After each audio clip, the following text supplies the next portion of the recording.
Hey, my name is Zach Morgan, and I am an intern here at Westridge, Cartersville.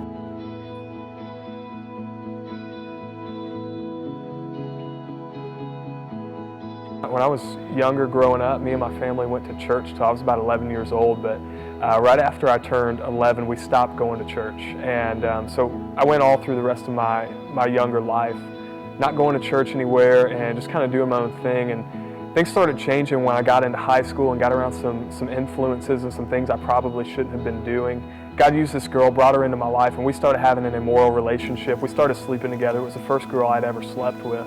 And we started sleeping together, but the whole time this girl was going to this church, and she would always ask me if I wanted to come with her. And I would always say no, I didn't want to come, and I would actually talk her out of going to church and hanging out with me. Well, eventually something happened in my heart, and God, I believe the Holy Spirit convicted me to go. It was through this girl that God brought these godly men alongside of me, guys that were in this church. Brought them alongside of me in order to enable me to hear the gospel.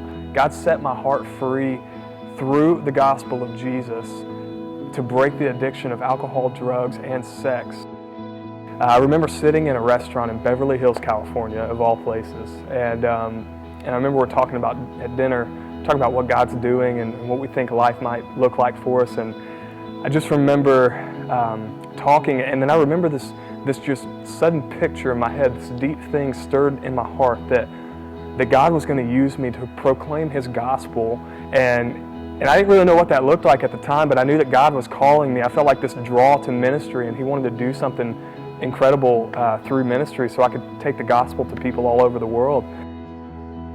I eventually moved back home from California, and a couple years later, I met the girl of my dreams. And I'm so honored to be able to say, by God's grace, that we maintained a pure relationship leading up to our marriage. And it's only because what Christ did for me. When God came in to my heart and set me free, He changed my outlook on everything, and I was able to maintain a pure relationship and see Shelby as the daughter of God that she absolutely is.